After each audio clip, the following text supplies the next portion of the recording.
کھیل رہا ہے وہ. آئی پی ایل ابھی ٹورنامنٹ شروع ہونے والا ہے, دیکھیے کتنی سٹے بازی ہوتی ہے. مسلمانوں کے علاقوں میں جتنی سٹے بازی ہوتی ہے کسی اور کے علاقے میں نہیں ہوتی. پوری قوم سٹے بازی میں غرق ہے. تراویح کی نماز, تہجد کی نماز ہوتی رہے گی اور ہمارا نوجوان بیٹھ کر کے سٹے بازی کرے گا, یہ موبائل پر بیٹھ کر کے جوئے کھیلے گا. اب تو بھائی فلٹر کا دور ہے, کیا چینجنگ ہو جائے. ابھی تو ایسے ایسے فلٹر آ رہے ہیں. ایک صاحب نے میرا فوٹو بنا کے بھیجا, وہ سعودی عرب کی جو ڈریس ہوتی ہے, وہ جہاں کے بادشاہ وغیرہ جو وہاں کے پہنتے ہیں, وہ صوب اور وہ گولڈن کلر کا جو ہوتا ہے جبہ وبا پہن کے.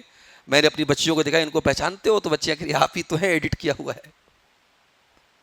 ایڈیٹنگ کا دور ہے, یہ فلٹرز کا دور ہے. خوبصورت انسان بن سکتا ہے, لڑکیاں خوب فلٹر لگا لگا کے اپنے فوٹوز ڈال رہی ہیں. قیامت کے دن ہم اپنے اصل چہرے کے ساتھ جائیں. تو یہ دور جو ہے یہ شبہات کے فتنے کا دور ہے. بڑی تعداد میں مسلمان نوجوان مرتد ہو رہے ہیں, مسلمان لڑکیاں مرتد ہو رہی ہیں. اور اس کی وجہ کیا ہے؟ میں ایک لفظ استعمال ہوتا ہے فتنہ. فتنہ کا مطلب کیا ہوتا ہے؟ فتنہ عربی زبان میں آزمائش کو بولتے ہیں. سونے کو جب آگ میں تپایا جاتا ہے تاکہ کھرا اور کھوٹا سونا الگ ہو جائے, تو اس پروسیس کو عربی میں فتن بولتے ہیں, اسی سے فتنہ بنا ہے. تو ہر وہ چیز جس کے ذریعے ہمارے ایمان کو آزمایا جائے کہ ہم اپنے ایمان میں کتنے پکے ہیں, دیٹ از کالڈ فتنہ, اس کو فتنہ کہتے ہیں. قیامت کے پہلے فتنے زیادہ آئیں گے. اللہ کے نبی صلی اللہ علیہ وسلم کی پیشن گوئیاں موجود ہیں. صحیح مسلم کی روایت ہے, اللہ کے پیارے نبی صلی اللہ علیہ وسلم مدینہ کی ایک اونچی جگہ پہ چڑھے, ایک ٹیلے پر چڑھے. آپ کے ساتھ صحابہ کرام بھی تھے. آپ نے فرمایا ہل ترون ما ارا, کیا تم لوگ وہ چیز دیکھ رہے ہو جو میں دیکھ رہا ہوں؟ انی لأری الفتن خلال بیوتکم مواقع القطر, میں دیکھ رہا ہوں کہ تمہارے گھروں میں فتنے اسی طریقے سے آئیں گے جس طریقے سے بارش کے قطرے تمہارے گھروں میں آتے ہیں. اس قدر فتنے پیدا ہوں گے کہ ہر گھر میں وہ فتنے داخل ہوں گے. جس طریقے سے بارش ہو رہی ہو تو بارش کے قطروں سے اپنے گھر کو بچانا بہت مشکل ہے, کچھ نہ کچھ تو بوچھار آ ہی جائے گی, کچھ نہ کچھ قطرے تو آ ہی جائیں گے. آپ نے فرمایا فتنے اس قدر ہوں گے. ایک اور حدیث دیکھیے, یہ بھی صحیح مسلم کی روایت ہے. اللہ کے پیارے نبی صلی اللہ علیہ وسلم فرماتے ہیں بادروا بالاعمال فتنا كقطع الليل المظلم, اے لوگو عمل میں جلدی کرو, نیکی کرنے میں سبقت کرو, اس سے پہلے کہ فتنوں کا دور آ جائے. اس قدر فتنے پیدا ہوں گے حتی یصبح الرجل مؤمنا ویمسی کافرا, صبح کو ایک انسان مومن ہوگا, شام ہوتے ہوتے کافر ہو جائے گا, شام کو مومن ہوگا, صبح ہوتے ہوتے کافر ہو جائے گا. ایمان کو 12 گھنٹے بچانا مشکل ہو جائے گا. ایسا فتنوں کا دور ہوگا. اور یہ بھی نہیں کوئی ستا رہا ہے, کوئی تکلیف دے رہا ہے, کوئی ٹارچر کر رہا ہے. یبیع دینہ بعرض من الدنیا, دنیا کی چند ٹکے کی دولت کے بدلے لوگ اپنے دین کا سودا کر لیں گے, اپنے دین کو بیچ دیں گے. دین اتنا حقیر ہو جائے گا, دین اتنا سستا ہو جائے گا کہ لوگ دنیا کے چند ٹکوں کے بدلے میں اپنے دین کا سودا کر لیں گے. اے میرے صحابہ, اس ٹائم کے آنے سے پہلے تم عمل میں جلدی کر لو. ایک اور حدیث دیکھیے, اس کو علامہ البانی نے صحیح الجامع کے اندر ذکر کیا ہے. آپ نے فرمایا والذی نفسی بیدہ, اس اللہ کی قسم جس کے ہاتھ میں میری جان ہے, لا تذهب الدنیا, دنیا اس وقت تک ختم نہیں ہوگی جب تک کہ اتنے فتنوں کا دور نہ آ جائے. حتی یمر الرجل بقبر الرجل, انسان دوسرے انسان کی قبر کے پاس سے گزرے گا اور اس قبر پہ جا کے لپٹ جائے گا, اس قبر پہ جا کے لوٹ پوٹ جائے گا اور کہے گا یا لیتنی مکانو, کاش اس قبر میں میں ہوتا, کاش میں مر گیا ہوتا, کاش اس دن کو دیکھنے کے لیے میں زندہ نہ رہا ہوتا. تو فتنہ اتنی خطرناک چیز ہے, اور قیامت کے پہلے یہ فتنے زیادہ آئیں گے. سوال یہ پیدا ہوتا ہے کہ یہ فتنے کیوں آتے ہیں؟ تو اس کا دو جواب ہے. پہلا جواب یہ ہے کہ اللہ تعالیٰ کی ایک سنت ہے، اللہ کا ایک طریقہ ہے کہ وہ ہر دور میں مختلف قسم کے فتنوں سے اپنے بندوں کو آزماتا ہے. کبھی ہماری دولت بھی ہمارے لیے فتنہ بن جاتی ہے، کبھی غربت بھی فتنہ بن جاتی ہے، کبھی ہمارے اوپر جو آسانیاں ہوتی ہیں وہ آسانیاں بھی ہمارے لیے فتنہ بن جاتی ہیں، کبھی پریشانیاں بھی فتنہ بن جاتی ہیں. وَنَبْلُوكُمْ بِالشَّرِّ وَالْخَيْرِ فِتْنَةً، اے میرے بندو ہم تمہیں شر کے ذریعے بھی آزمائیں گے، خیر کے ذریعے بھی آزمائیں گے. وَإِلَيْنَا تُرْجَعُونَ، تمہیں پلٹ کر کے ہمارے ہی پاس آنا ہے. ضروری نہیں ہے کہ پریشانی کی شکل میں ہی فتنہ ہے. کبھی کبھی غربت اتنا بڑا فتنہ نہیں ہوتی جتنا بڑا فتنہ دولت ہوتی ہے. کبھی کبھی پریشانی اتنا بڑا فتنہ نہیں ہوتی جتنا بڑا فتنہ انسان کے اوپر آسانی ہوتی ہے. تو ایک تو یہ ہے کہ اللہ تعالیٰ کی سنت ہے، اور دوسرے یہ کہ اللہ تعالیٰ کا ایک طریقہ رہا ہے ہر دور میں کہ وہ اپنے بندوں کو فتنوں کے ذریعے ان میں سچے کون ہیں جھوٹے کون ان کو الگ کرتا ہے. میں نے جو آیت کریمہ پڑھی تھی آپ کے سامنے سورہ عنکبوت کی شروع کی آیت تھی. الف لام میم احسب الناس ان یترکوا ان یقولوا آمنا وهم لا یفتنون، کیا لوگوں نے یہ سمجھ رکھا ہے ان کو یوں ہی چھوڑ دیا جائے گا، ان کو آزمایا نہیں جائے گا، ان کے اوپر فتنے نہیں آئیں گے؟ وَلَقَدْ فَتَنَّ الَّذِينَ مِن قَبْلِهِمْ فَلَيَعْلَمَنَّ اللَّهُ الَّذِينَ صَدَقُوا وَلَيَعْلَمَنَّ الْكَاذِبِينَ. ایسا نہیں ہو سکتا، فتنے تو ضرور آئیں گے. ہم نے تم سے پہلے کی امتوں کو بھی آزمایا ہے، ان کے اوپر بھی فتنے آئے ہیں. اللہ کا دستور رہا ہے، اللہ کا طریقہ رہا ہے تاکہ سچوں کو جھوٹوں سے الگ کر دیا جائے، مومنوں کو منافقوں سے الگ کر دیا جائے. حضرت خباب ابن ارت رضی اللہ تعالیٰ عنہ اللہ کے نبی کے پاس آئے تھے مشکل کے دور میں. مکہ کی زندگی کا وہ دور جو صحابہ کرام کے لیے ٹارچر کا دور تھا، تکلیف کا دور تھا.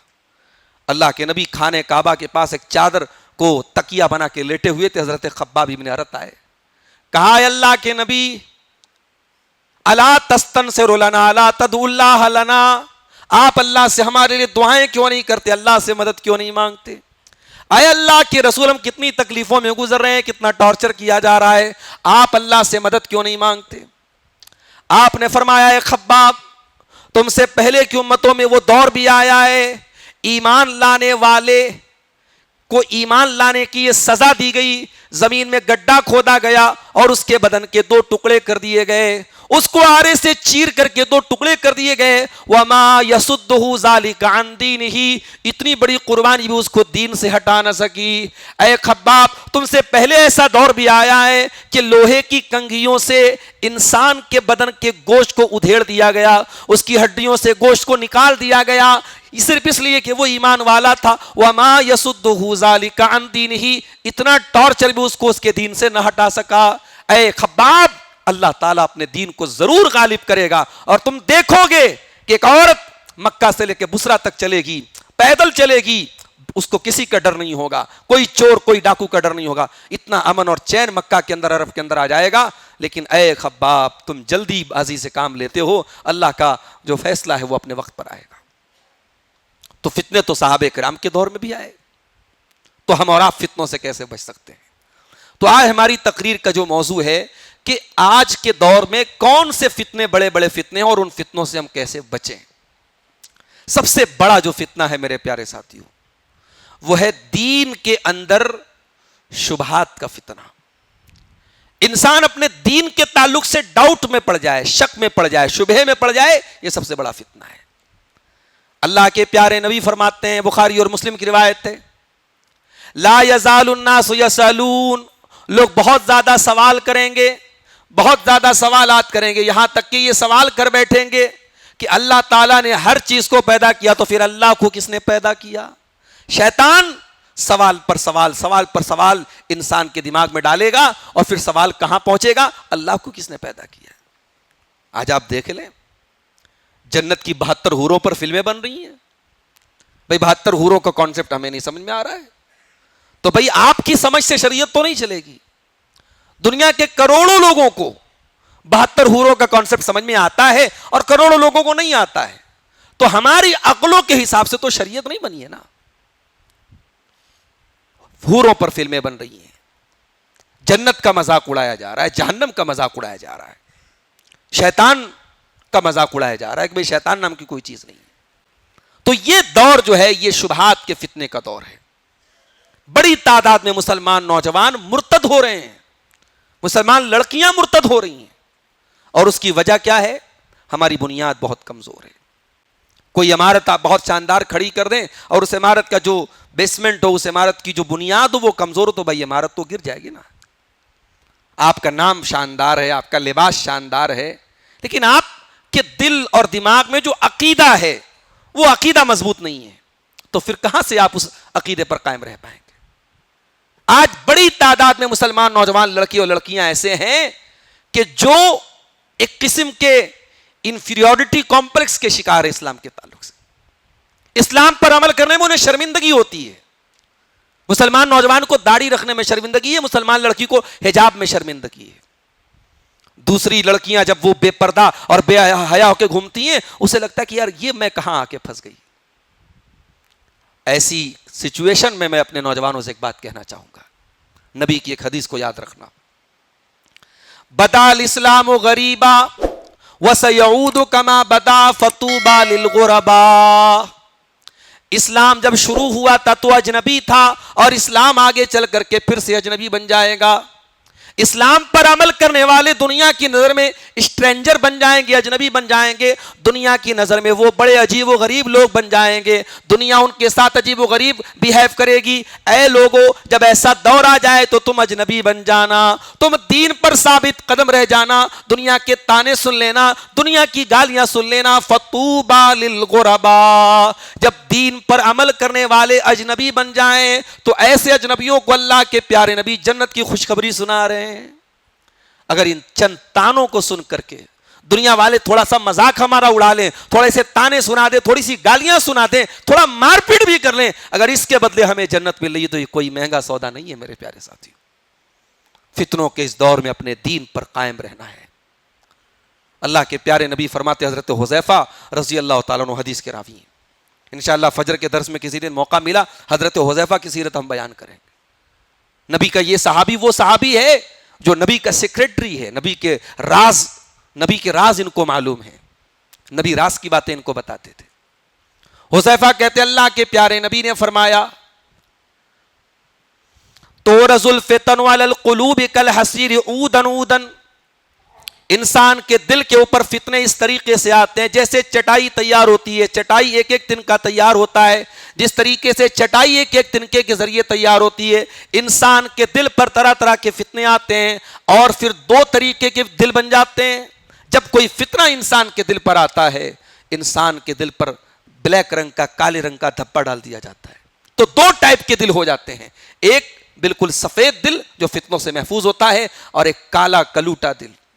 نبی نے فرمایا اگر سفید دل ہے اس کو کوئی فتنہ جب تک زمین و آسمان قائم ہے اس کا کچھ نہیں بگاڑ سکتے، اور اگر دل کالا ہو جائے والآخر اسود مربادا، اور دل الٹے برتن کی طرح ہو جائے، دل ایسا ہو جائے الٹے برتن کی طرح، لا یعرف معروفا ولا ینکر منکرا، کہ نہ وہ کسی نیکی کو نیکی سمجھتا ہے نہ کسی برائی کو برائی سمجھتا ہے۔ بھائی جب برتن الٹا ہو جائے تو برتن پر پانی ڈالتے رہیے، برتن کے اندر تو پانی جانے والا نہیں ہے۔ انسان کا دل جب فتنوں کی وجہ سے کالا پڑ جائے تو الٹے برتن کی طرح ہو جاتا ہے۔ تو یہ پہلا فتنہ ہے، شبہات کا فتنہ۔ دوسرا فتنہ ہے شہوتوں کا فتنہ۔ یہ بے حیائی، یہ بے پردگی، یہ بدکاری اور زناکاری، یہ نوجوانوں کے حرام ریلیشن شپ میں مبتلا ہونا، یہ سب کیا ہے؟ یہ وہی ہے، شیطان شہوتوں کے راستے پہ لے کے جا رہا ہے۔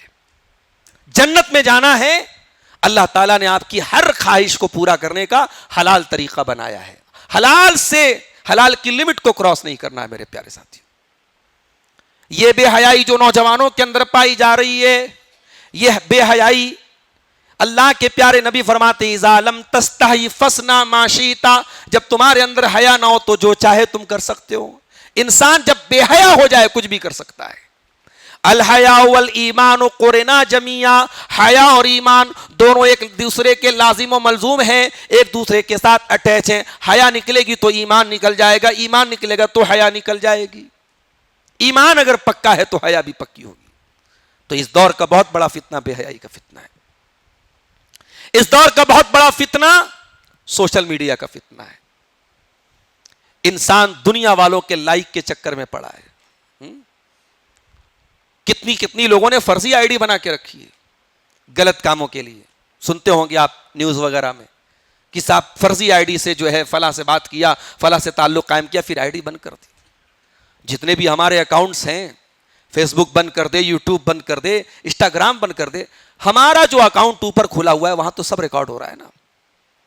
وَكُلَّ إِنسَانٍ أَلْزَمْنَاهُ طَائِرَهُ فِي عُنُقِهِ وَنُخْرِجُ لَهُ يَوْمَ الْقِيَامَةِ كِتَابًا يَلْقَاهُ مَنشُورًا. ہر انسان کا نام اعمال اس کی گردن میں ہم ٹانگ دیں گے اور کہیں گے قیامت کے دن اقرا کتابک کفا بنفسک اليوم علیک حسیبا. اے میرے بندے یہ ہے تیری کتاب, یہ تیرا اکاؤنٹ ہے, یہ تیرا کیا دھرا ہے, تو دیکھ لے تیرے ساتھ کیا معاملہ ہونا چاہیے. دنیا کے سارے اکاؤنٹ ڈیلیٹ کر دے ہم نے سوشل میڈیا پہ کیا کیا ہے اللہ کے اکاؤنٹ میں سب درج ہے میرے پیارے ساتھی. حتی اذا ما جاؤوها شہید علیہم سمعہم وابصارہم وجلودہم بما کانوا یعملون. قیامت کے دن تمہارے کان بھی گواہی دیں گے تم نے کیا کیا سنا تھا, تمہاری آنکھیں بھی گواہی دیں گی تم نے کیا کیا دیکھا تھا, تمہاری چمڑی بھی گواہی دے گی تم نے کس کس چیز کو ٹچ کیا تھا. وَقَالُوا لِجُلُودِهِمْ لِمَ شَهِدْتُمْ عَلَيْنَا قَالُوا أَنْطَقَنَا اللَّهُ الَّذِي أَنْطَقَ كُلَّ شَيْءٍ. انسان اپنی چمڑی سے پوچھے گا تو کیسے بول رہی ہے, انسان کی چمڑی کہے گی اللہ نے ہم کو زبان دے دی اس لیے ہم بول رہے ہیں. کیا ٹچ کیا آپ کی انگلیوں نے, یہ انگلیاں بولیں گی قیامت کے دن. ایک فوٹو ڈال کے انسان 10 بار چیک کرتا ہے, ارے اتنا تو اگر اللہ کی نظر میں اللہ ہمیں لائک کرتا ہے کہ نہیں اس کی فکر کرتا تو شاید تو جنت میں پہنچ جاتا. اس لیے کہ دنیا میں اپنے چہروں کو تم نے فلٹر لگا لگا کے خوبصورت بنا بنا کے خوب سوشل میڈیا پہ ڈالا ہوا ہے. اب تو بھائی فلٹر کا دور ہے, کیا چینجنگ ہو جائے. ابھی تو ایسے ایسے فلٹر آ رہے. ایک صاحب نے میرا فوٹو بنا کے بھیجا, وہ سعودی عرب کی جو ڈریس ہوتی ہے وہ جہاں کے بادشاہ وغیرہ جو وہاں کے پہنتے ہیں, وہ صوب اور وہ گولڈن کلر کا جو ہوتا ہے جبہ وبا پہن کے. میں نے اپنی بچیوں کو دیکھا, ان کو پہچانتے ہو؟ تو بچیاں کہ آپ ہی تو ہیں, ایڈٹ کیا ہوا ہے. ایڈیٹنگ کا دور ہے, یہ فلٹرز کا دور ہے. خوبصورت انسان بن سکتا ہے, لڑکیاں خوب فلٹر لگا لگا کے اپنے فوٹوز ڈال رہی ہیں. قیامت کے دن ہم اپنے اصل چہرے کے ساتھ جائیں گے. اور دنیا میں بہت اسمارٹ اور ہینڈسم ہیں تو ممکن ہے کہ قیامت کے دن ہمارا چہرہ بدصورت ہو جائے. وَوُجُوهٌ يَوْمَئِذٍ عَلَيْهَا قَتَرَةٌ وَوُجُوهٌ يَوْمَئِذٍ عَلَيْهَا غَبَرَةٌ تَرْهَقُهَا قَتَرَةٌ أُولَئِكَ هُمُ الْكَفَرَةُ الْفَجَرَةُ. بہت سارے لوگ ایسے ہوں گے دنیا میں بہت ہینڈسم بہت اسمارٹ ہوں گے, قیامت کے دن ان کے چہرے دھول سے اٹے ہوں گے, گندے ہوں گے, کالے کلوٹے ہوں گے. اللہ کے یہاں وہ کافر ہوں گے, وہ فاسق و فاجر ہوں گے, وہ اللہ کے نافرمان ہوں گے. اللہ کیا ہمارا فیس اپنے ریئل جو ہے شیپ میں پہنچے گا اور پھر وہاں ہمارے عمل کے اعتبار سے ہمارے ساتھ معاملہ ہوگا. تو دنیا کی فیس بک سے زیادہ وہاں کی فیس بک کی جو ہے ہم فکر کریں میرے پیارے ساتھیوں. ایک جگہ میں نے بڑا پیارا ایک جملہ پڑھا تھا, سوشل میڈیا وہ جگہ ہے جہاں انسان دوسروں کی غلطیوں پر جج بنا ہوا ہے اور اپنی غلطیوں پر وکیل بنا ہوا ہے. اپنی غلطیوں کو ہم جسٹیفائی کرتے ہیں, اس کی دلیلیں نکالتے ہیں, اور دوسروں کی ایک ایک غلطیوں کو پکڑ کے ہم جج بن جاتے ہیں. یہی تو ہو رہا ہے سوشل میڈیا پہ. اپنے گریبانوں میں جھانکے میرے پیارے ساتھی. یا ایھا الذین آمنوا علیکم انفسکم لا یضرکم من ضل اذا اہتدیتم. اے ایمان والو اپنی فکر کرو, اگر تم صحیح راستے پر ہو تو جو لوگ بھٹک گئے ان کے بھٹکنے سے تمہارا کچھ نہیں بگڑے گا. تو سوشل میڈیا اس دور کا بہت بڑا فتنہ ہے. اس دور کا بہت بڑا فتنہ مال ہے. لِكُلِّ أُمَّةٍ فِتْنَةٌ وَفِتْنَةُ أُمَّتِي الْمَالُ. ہر امت کا ایک فتنہ ہوگا, میری امت کا فتنہ مال ہوگا. مال فتنہ ہے. مال نہ ہو تو مسجدیں نہ بنے, مال نہ ہو تو مدرسے نہ بنے, مال نہ ہو تو دنیا کا سسٹم نہ چلے. مال فتنہ ہے. جی ہاں مال فتنہ ہے. یہ مال کب فتنہ ہے؟ جب آپ یہ بھول جائیں کہ مال کہاں سے کمانا ہے, اور جب آپ یہ بھول جائیں کہ مال کہاں خرچ کرنا ہے. اللہ کے پیارے نبی فرماتے ہیں لا تزول قدم ابن آدم من عند ربہ یوم القیامہ، قیامت کے دن انسان اپنی جگہ سے ٹس سے مس نہیں ہو پائے گا جب تک 5 سوالوں کا جواب نہ دے دے۔ عن عمرہ فیما افنا، زندگی کہاں گزارا، وعن شبابہ فیما ابلا، جوانی کہاں گزاری، وعن مالہ من این اکتسب، مال کہاں سے کمایا، وفیما انفق، مال کہاں خرچ کیا، وماذا عمل فیما علم، اور جو تو نے علم حاصل کیا اس علم کے اوپر تو نے عمل کتنا کیا۔ ہم تو اس دور میں جی رہے ہیں میرے پیارے ساتھیوں جس دور میں انسان مال کمانے کے پیچھے اندھا بنا ہوا ہے۔ کتنے ہمارے نوجوان ہیں شارٹ کٹ طریقے سے امیر ہونا چاہتے ہیں، کیونکہ شوق بڑے بڑے ہیں نا۔ جو بیچارہ 5,000 10,000 روپے مہینہ کما رہا ہے اس کو بھی آئی فون چاہیے، کہاں سے کمائے گا بھائی؟ جوا کھیل رہا ہے وہ۔ آئی پی ایل ابھی ٹورنامنٹ شروع ہونے والا ہے، دیکھیے کتنی سٹے بازی ہوتی ہے۔ مسلمانوں کے علاقوں میں جتنی سٹے بازی ہوتی کسی اور کے علاقے میں نہیں ہوتی۔ پوری قوم سٹے بازی میں غرق ہے۔ تراویح کی نماز، تہجد کی نماز ہوتی رہے گی اور ہمارا نوجوان بیٹھ کر کے سٹے بازی کرے گا، یہ موبائل پر بیٹھ کر کے جوئے کھیلے گا۔ اس جوئے کے ذریعے چند پیسے تو کما بھی لینا تو قرآن کا ایک اصول یاد رکھنا، یمحق اللہ الربا ویربی الصدقات، اللہ تعالیٰ سود اور بیاج کے پیسے کو مٹاتا ہے اور صدقہ اور خیرات کے پیسے کو بڑھاتا ہے۔ بھائی سود کا پیسہ تو ہمیں زیادہ ملا نا، ہم نے بینک میں 1 لاکھ روپیہ جمع کیا، ہمیں بینک میں 1,05,000 روپیہ دیا، 1,07,000 روپیہ دیا، ہمیں 7% کا 8% کا 6% کا انٹرسٹ ملا۔ ہمارے کیلکولیشن کے حساب سے تو ہمیں زیادہ ملا، اور جو ہم نے زکات دیا، جو صدقہ دیا، جو خیرات دیا، ہمارا تو کم ہو رہا ہے نا۔ ہم نے 1 لاکھ میں 2,500 زکات دے دیا تو ہمارا تو 1 لاکھ کا 2,500 کم ہو گیا، ہمارے پاس تو 97,500 بچا۔ ہمارے کیلکولیشن کے اعتبار سے زکات سے اور صدقہ خیرات سے کم ہو رہا ہے، اور انٹرسٹ سے اور حرام پیسے سے پیسہ بڑھ رہا ہے۔ اللہ کا کیلکولیشن کیا کہتا ہے؟ یمحق اللہ الربا ویربی الصدقات، اللہ سود اور بیاج کو مٹاتا ہے اور اللہ زکات اور خیرات کو بڑھاتا ہے۔ اب ظاہر ہے کہ اللہ کے کیلکولیشن سے بڑا تو ہمارا کیلکولیشن نہیں ہو سکتا۔ جس مال کو ہم یہ سمجھ رہے ہیں کہ بڑھ رہا ہے وہ کہیں نہ کہیں سے گھٹ رہا ہے۔ اور میرا جملہ نوٹ کر لینا، حرام کمائی کا پیسہ کسی اچھے استعمال میں تو نہیں آئے گا۔ پیسہ کمائی حرام کی ہے تو حرام جگہوں پر خرچ ہوگی، ضائع ہوگی وہ کمائی۔ حلال کی کمائی شراب کے اڈوں پہ نہیں بہتی ہے میرے پیارے ساتھیوں، حلال کی کمائی زنا کے اڈوں پہ نہیں بہتی ہے، حرام کی کمائی بدکاری اور غلط کاموں میں خرچ ہوتی ہے۔ تو یہ بات یاد رکھو، مال بہت بڑا فتنہ ہے میرے پیارے ساتھیوں۔ اور میں پھر سے کہہ رہا ہوں، مال کمانا برا نہیں، انشاءاللہ ایک دن ہمارے درس کا موضوع یہ بھی رہے گا، مال کی کیا فضیلت ہے اسلام میں۔ ہم ان صحابہ کے واقعات بھی آپ کو بیان کریں گے جو کروڑ پتی صحابہ تھے۔ صحابہ میں سب پھٹے پرانے کپڑے پہننے والے لوگ نہیں تھے، صحابہ میں سب غریب لوگ نہیں تھے، صحابہ میں ایسے صحابہ بھی تھے انتقال ہوا تو ایک ایک بیوی کو کئی لاکھ روپے وہ جو ہے وراثت میں چھوڑ کے گئے، ترکہ چھوڑ کے گئے۔ اتنا پیسہ کمایا کہ بعض صحابہ تو ایسے تھے، کہتے ہیں کہ سونا پتھر اٹھاتا ہوں تو نیچے سونا مل جاتا، یہ امید رہتی ہے مجھ کو، اتنی اللہ نے برکت دی ہے۔ تو مال تو برا نہیں ہے، ہاں مال کے پیچھے اندھا ہو جانا برا ہے۔ اللہ کے پیارے نبی نے فرمایا یاتی علی الناس زمان لا یبال المرء من این اخذ المال، ایک دور ایسا آئے گا انسان پرواہ نہیں کرے گا مال کہاں سے کما رہا ہے، حلال طریقے سے کما رہا ہے یا حرام طریقے سے کما رہا ہے۔ اس دور کا ایک بہت بڑا فتنہ عورت بھی ہے، جی ہاں، یہ عورت دنیا کی سب سے قیمتی دولت بھی ہے۔ الدنیا کلھا متاع وخیر متاع الدنیا المرأۃ الصالحہ، دنیا کی سب سے قیمتی دولت نیک عورت ہے۔ اور نبی نے یہ بھی فرمایا ما ترکت فتنة اضر علی الرجال من امتی من النساء، میں نے اپنی امت کے مردوں کے لیے عورت سے خطرناک کوئی فتنہ نہیں چھوڑا۔ یہ عورت کب فتنہ بنتی ہے؟ یہ عورت جب عورت نہیں رہ جاتی تب فتنہ بنتی ہے۔ یہ عورت جب تک عورت ہے، عورت کا مطلب کیا ہوتا ہے؟ جو اپنی حدوں میں رہے، جو اپنی لیمٹس میں رہے، جو پردے میں رہے۔ عورت جب اپنی نسوانیت کی حدوں سے پار نکل جائے، عورت جو ہے وہ اپنے آپ کو گھر کی جو ہے گھر چلانے والی نہ بن کر کے وہ اپنے شوہر اور اپنے گھر کے مردوں پر راج کرنے والی بن جائے، ان کو کنٹرول کرنے والی بن جائے، گھر، ملک، اسٹیٹ، حکومتیں عورت کے ہاتھ میں آ جائیں تو ظاہر ہے کہ بربادی لکھی ہے اس کے مقدر میں۔ دنیا کا دستور ہے میرے بھائی، ڈاکٹر کا کام ڈاکٹر ہی کرتا ہے، انجینئر تو نہیں کرتا۔ انجینئر کا کام انجینئر ہی کرتا، ڈاکٹر نہیں کرتا. اگر ڈاکٹر زبردستی جس نے ڈاکٹر کی میڈیکل کی تعلیم حاصل کی ہے وہ بیٹھ کر کے انجینئرنگ میں اپنا دماغ لگائے گا تو نقصان کرے گا. اور انجینئر کے پاس آپ جا کے علاج کروائیں گے تو وہ مریض ٹھیک کم ہوں گے اور جو ہے مریضوں کی لاشیں جو ہے زیادہ اس کے کلینک سے نکلیں گے. وہی حال ہوگا. عورت اپنے دائرے میں نہیں رہے گی تو فتنہ بنے گی. اور آج وہی ہو رہا ہے. عورت کو پٹی پڑھا دی گئی. صاحب تو آزاد ہے. یہ مسلمان تجھے قید کرنا چاہتا ہے, تجھے بچہ پیدا کرنے کی مشین بنا کے رکھنا چاہتا ہے. تو آزاد ہے. بڑی اچھی آزادی دے دی بھائی آپ نے, بہت اچھی آزادی دے دی آپ نے. صاحب عورت کیا کر رہی ہے؟ ہوائی جہاز چلا رہی ہے. اچھا کبھی آپ نے غور کیا, کبھی آپ کو ایسا فیل نہیں ہوا کہ یار واقعی میں ہمارے یہاں عورتوں کو تو اتنی عزت نہیں دی گئی؟ یہاں دیکھیے بڑے بڑے ہوائی جہاز عورتیں چلا رہی ہیں, انترکش کا سفر کر رہی ہیں عورتیں.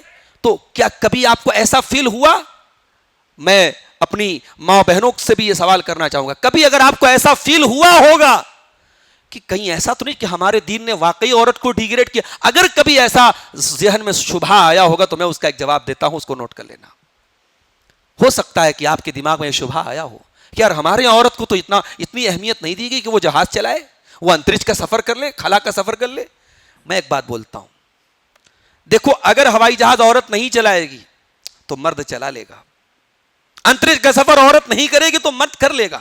یہ سارے کام جو آج عورت کو دیے جا رہے ہیں یہ کام عورت نہیں کرتی تو مرد کر سکتا تھا, مگر جو کام عورت کا ہے وہ مرد کبھی نہیں کر سکتا. ایک ماں کا کردار باپ کبھی ادا نہیں کر سکتا.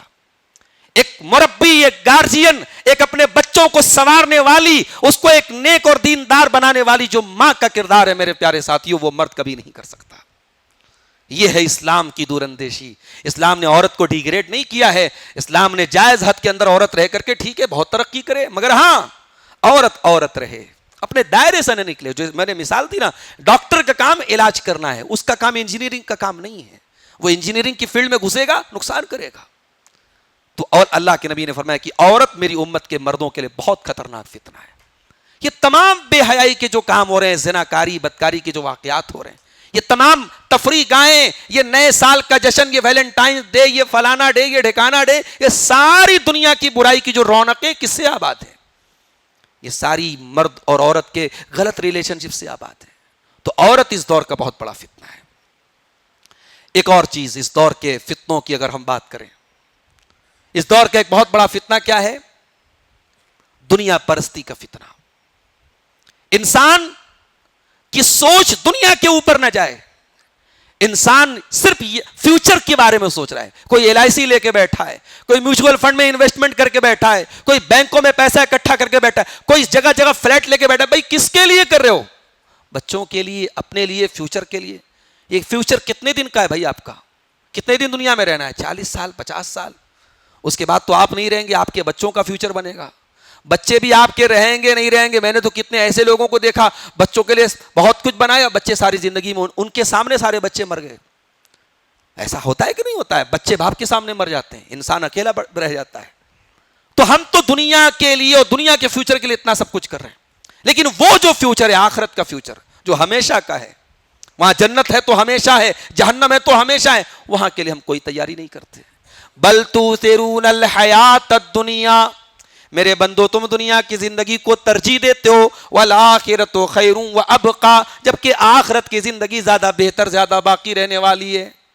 اللہ کے پیارے نبی اپنے صحابہ سے کہتے ہیں, میرے صحابہ مل فقر اخشی علیکم, مجھے اس بات کا ڈر نہیں ہے کہ تم میرے بعد فقیر ہو جاؤ گے, غریب ہو جاؤ گے. ولکن اخشی علیکم ان تبسط علیکم الدنیا کما بسطت علی من کان قبلکم, مجھے ڈر اس بات کا ہے کہیں دنیا تم پر پھیلا نہ دی جائے, دنیا کشادہ نہ کر دی جائے, اور کہیں تم دنیا کے فتنے میں اسی طریقے سے ہلاک نہ ہو جاؤ جیسے تم سے پہلے کی امتیں ہلاک ہو گئیں. دنیا نے ہلاک کر کے رکھا ہے میرے ساتھیوں. ہائے دنیا, ہائے دنیا. آخرت کی کوئی سوچ نہیں, جنت کی کوئی طلب ہی نہیں. قرآن پڑھو, بار بار اللہ جنت کا تذکرہ کرتا ہے. کبھی جنت کی حوروں کا سورہ رحمان پڑھو, کبھی غور سے سورہ رحمان پڑھ لو. فیہن قاصرات الطرف لم یطمثہن انس قبلہم ولا جان. اللہ جنت کا ذکر کر رہا ہے, جنت کی حوروں کا تذکرہ کر رہا ہے. اے میرے بندو, جنت میں ایسی حوریں ہوں گی, نظر جھکائے ہوئے ہوں گی, بڑی پاک دامن ہوں گی, کسی انسان نے کسی جن نے ان کو کبھی ٹچ نہ کیا ہوگا. او دنیا کی عورتوں کے پیچھے بھاگنے والوں, اللہ تبارک و تعالیٰ نے اس شہوت کو بھی جنت میں پورا کر رکھا ہے, اور جنت میں بڑے اعلیٰ طریقے سے یہ شہوت تمہاری پوری ہوگی. اے کاش کہ تم نے جنت کے حصول کے لیے بھی کچھ کوشش کی ہوتی. اللہ بار بار قرآن میں جنت کا تذکرہ کرتا ہے تاکہ جنت کی طلب ہمارے اندر پیدا ہو. اللہ بار بار جہنم کا تذکرہ کرتا ہے تاکہ جہنم کا ڈر ہمارے دل میں پیدا ہو. تو یہ فتنے ہو گئے میرے پیارے ساتھیوں. اب آخر کے چند منٹ, ان فتنوں میں ہماری رسپانسبلٹی کیا ہے؟ پہلی چیز, علم حاصل کرو. حذیفہ ابن یمان کیا کہتے ہیں؟ عبد الغفار سلفی کے بیانات سننے کے لیے مولانا کے اس آفیشل چینل کو سبسکرائب اللہ کے رسول سے خیر کے بارے میں سوال کرتے تھے, مگر میں شر کے بارے میں سوال کرتا تھا. لوگ پوچھتے تھے اللہ کے نبی کیا اچھا ہونے والا ہے, اور میں پوچھتا تھا اللہ کے نبی کیا برا ہونے والا ہے. میں پوچھتا تھا کیا برا ہونے والا ہے, تاکہ جب برا دور آئے تو میں برائی سے بچ سکوں. تو آج بھی حدیث کی کتابوں میں کتاب الفتن موجود ہے. کبھی موقع ملے, آپ اہل حدیث ہیں, آپ کے گھر میں حدیث کی کتاب ہونی چاہیے. بخاری شریف, مسلم شریف, ترمذی, ابو داؤد, نسائی, ابن ماجہ, حدیث کی ٹاپ 6 بک ہے نا, اپنے گھر میں رکھو, اور تھوڑا تھوڑا کنسسٹنسی کے ساتھ, پابندی کے ساتھ تھوڑا تھوڑا حدیثوں کا مطالعہ کرو. کتاب الفتن کے نام سے ایک چیپٹر آپ کو ملے گا. نبی نے قیامت کے پہلے آنے والے فتنوں کے بارے میں بتایا ہے, فتنوں کا مطالعہ کرو. یہ ایک بات. دوسری بات, فتنوں کے دور میں جتنا ممکن ہو اپنے آپ کو فتنوں میں انوالومنٹ سے بچاؤ. نبی نے فرمایا فتنوں کا جب دور آئے گا تو جو بیٹھا ہوگا وہ اس انسان سے بہتر ہے جو کھڑا ہوگا, اور جو کھڑا ہوگا وہ اس انسان سے بہتر ہوگا جو چل رہا ہوگا, اور جو چل رہا ہوگا وہ اس انسان سے بہتر ہوگا جو دوڑ رہا ہوگا. بھئی آج کے دور میں کیا ہے, ہمارے اہل حدیث نوجوانوں کو آپ دیکھیے, اور کوئی پوچھتا ہے کہ صاحب مجھے فلاں کی تقریر بہت اچھی لگتی ہے, میں فلاں کو سنتا ہوں, فلاں کو سنتا ہوں. فلاں کون ہے؟ صحابہ کو گالی دینے والے. فلاں کون ہے؟ وحدت الوجود والے. فلاں کون ہے؟ اہل حدیث کو بدترین فرقہ کہنے والے. ارے بھائی تیری اہل حدیثیت کہاں مر گئی؟ تیری غیرت کہاں مر گئی؟ تیرے آبا و اجداد نے اس مسلک کے تحفظ کے لیے جوتے کھائے ہیں. تیرے آبا و اجداد نے اسی چتردرگا میں, اسی بنگلور کی سرزمین پر, اسی ساؤتھ انڈیا کی سرزمین پر چند علاقے تھے, چند مسجدیں تھی. آپ کی آبا و اجداد نے کتنے پتھر کھائے ہیں, کتنی گالیاں سنی ہیں, کتنے انہوں نے جو ہے پولیس کے ڈنڈے کھائے ہیں, تب جا کر کے آپ اس لیول پر پہنچے. اور آج آپ کی اہل حدیثیت اتنی مردہ ہو گئی. آپ کے ہیرو وہ لوگ ہو گئے جو کھلے عام اہل حدیثوں کو گالی دے رہے ہیں. آپ کے ہیرو وہ لوگ ہو گئے جو صحابہ کو برا بھلا کہہ رہے ہیں. یہ فتنہ نہیں تو اور کیا ہے میرے پیارے ساتھیوں. ہر نئی چمکتی ہوئی چیز ہمیں سونا لگنے لگتی ہے. بڑے کھلے الفاظ میں کہہ رہا ہوں, اپنے علماء کے ساتھ, اپنے معتبر علماء کے ساتھ جڑے رہو. نبی نے فرمایا تعالیکم بالجماع, فتنوں کے دور میں جماعت کو لازم پکڑ لو. جماعت سے مراد بھیڑ نہیں ہے, جماعت سے مراد میجورٹی نہیں ہے, جماعت سے مراد اہل حق کی جماعت ہے. آپ کے دور کے وہ لوگ, وہ علماء جن کی زندگیاں قال اللہ اور قال رسول کے پڑھنے پڑھانے میں گزری ہیں, جو کتاب و سنت کے شہدائی علماء ہیں, وہ علماء ان کا اسٹینڈ کیا ہے, ان کا موقف کیا ہے. آپ ان سے بڑے اور ان سے سمجھدار ہو گئے. آپ ہر آدمی اپنی 1.5 انچ کی مسجد الگ بنا کے رکھے ہوئے. اجتماعیت کو لازم پکڑو میرے ساتھیوں, اپنے علماء کے ساتھ جڑ کر کے رہو. فتنوں میں جہاں تک ہو سکے اپنے آپ کو انوالو کرنے سے بچو. اپنے دل کو فتنوں سے بچا کے رکھو. ابراہیم علیہ السلام کی وہ دعا میں پھر سے ریپیٹ کرتا ہوں. ابراہیم علیہ السلام نے کیا دعا کی تھی؟ وَلَا تُخْزِنِي يَوْمَ يُبْعَثُونَ يَوْمَ لَا يَنْفَعُ مَالٌ وَلَا بَنُونَ إِلَّا مَنْ أَتَى اللَّهَ بِقَلْبٍ سَلِيمٍ. اے اللہ مجھے قیامت کے دن تو رسوا مت کرنا, جس دن نہ مال کام آئے گا نہ اولاد کام آئے گی. قیامت کے دن تو وہی کامیاب ہوگا جو صاف ستھرا دل لے کر کے آئے گا. اور آخری چیز, فتنے ڈائریکٹ کہاں اثر کرتے ہیں؟ دل پہ. عبدالغفار سلفی دل کا کنٹرول اللہ کے ہاتھ. دعا کرتے رہو اللہ, یا مقلب القلوب ثبت قلبی علی دینک. اے اللہ, اے دلوں کے پھیرنے والے, اے دلوں کے پلٹنے والے, میرے دل کو اپنے دین پر ثابت کر دے, میرے دل کو اپنے دین پر جما دے. ربنا لا تزغ قلوبنا بعد اذ ہدیتنا وہب لنا من لدنک رحمہ انک انت الوہاب. اے ہمارے پروردگار, جب تو نے ہم کو ہدایت دے دی تو پھر ہمارے دلوں کو ٹیڑھا مت ہونے دینا, اور ہمیں اپنی طرف سے رحمت عطا کرنا, بے شک تو بہت عطا کرنے والا ہے. یہ چند چیزیں ہیں, اس کو اگر ہم اپنا لیں انشاءاللہ ہم ان سارے فتنوں سے اپنے دامن کو بچا سکتے ہیں. اللہ سے دعا کرتے ہیں رب العالمین العالمین ہم سب کو ان فتنوں سے بچنے کی توفیق عطا فرما. بالخصوص ہماری جو نوجوان نسل ہے اللہ تعالیٰ ان کو دین حق پر اور منہج حق پر صحابہ کرام کے طریقے پر ان کو قائم رہنے کی توفیق عطا فرما. رب العالمین ہم سب کو کہنے سننے سے زیادہ عمل کی توفیق عطا فرما. آمین. وآخر دعوانا الحمد للہ رب العالمین. والسلام علیکم ورحمۃ اللہ وبرکاتہ.